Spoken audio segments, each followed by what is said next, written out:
everyone.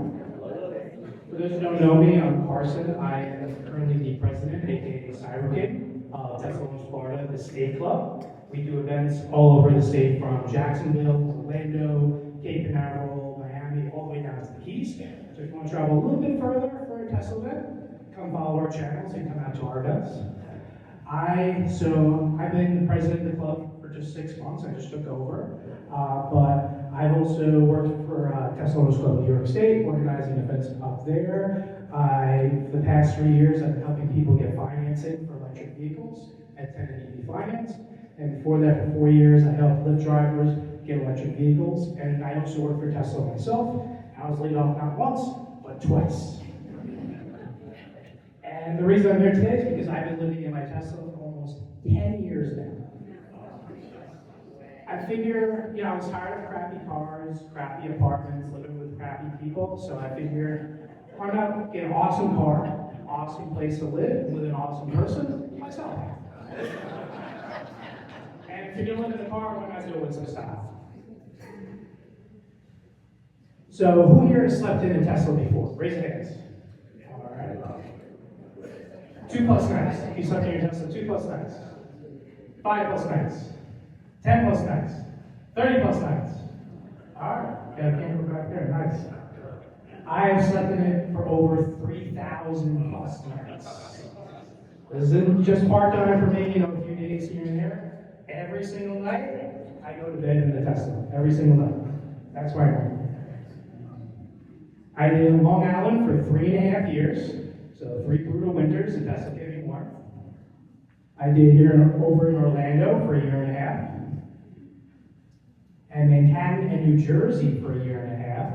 I was actually in a parking garage in downtown Manhattan that had its own EV chargers built in. It was self-parking, so I didn't have to worry about valets or any of that. And then they had these chargers on the first floor. They had fast chargers and slow chargers. So fast chargers, the first 32 kilowatts were free.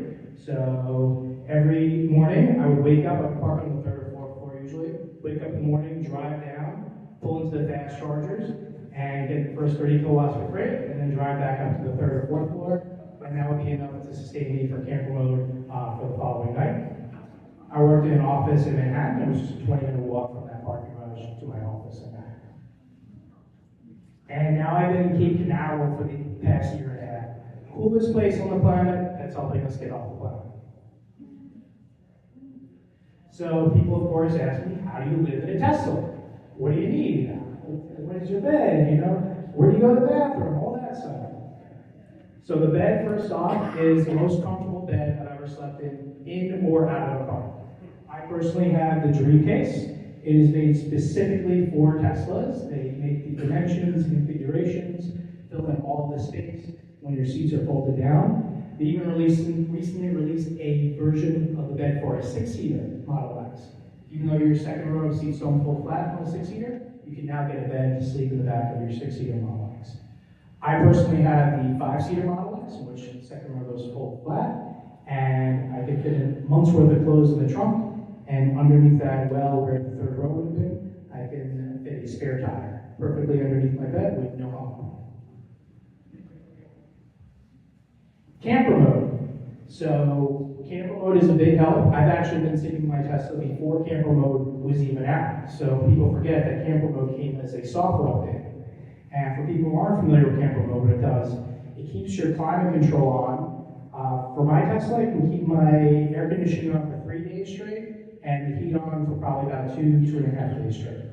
But also importantly, it keeps all the USB ports and the 12-volt ports powered on as well. So I can charge my tablets, my computers, power up all my devices as well. Before camper mode, I used to have to get these external battery packs that can only be charged when the car was driving, or I'd have to take it out of the car, bring it into the office with me when I worked, and charge it there, then bring it back to the car, which was a pain.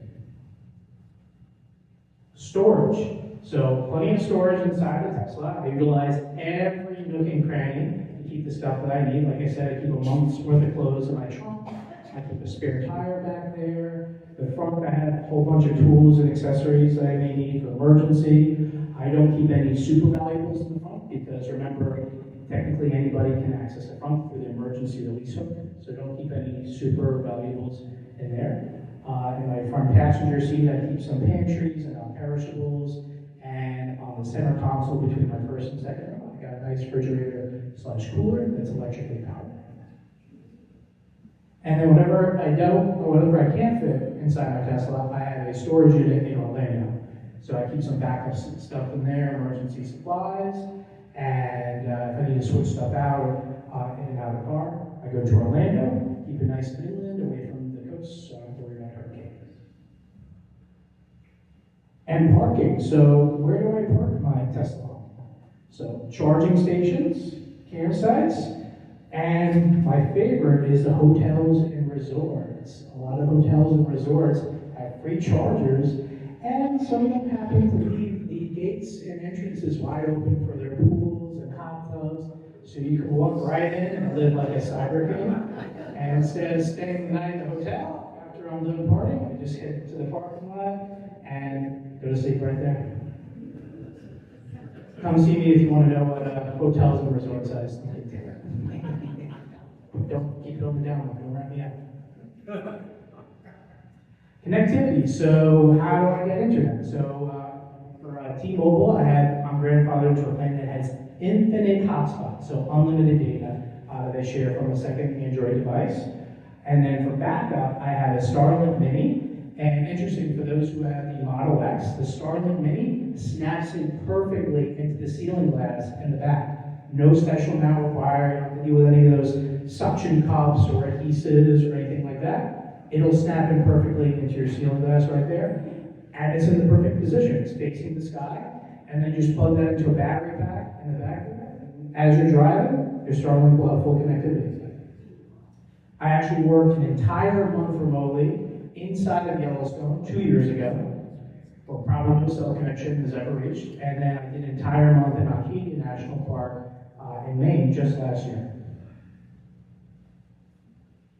Hygiene. So where do I shower? Where do I go to the bathroom? So Planet Fitness Black Card membership. There are thousands of Planet Fitnesses all over the country. In Cape Canaveral alone, I rotate between about half a dozen different of them. In Orlando, there's plenty there. And wherever charging station I stay or campsite I stay at, there's usually a bathroom nearby.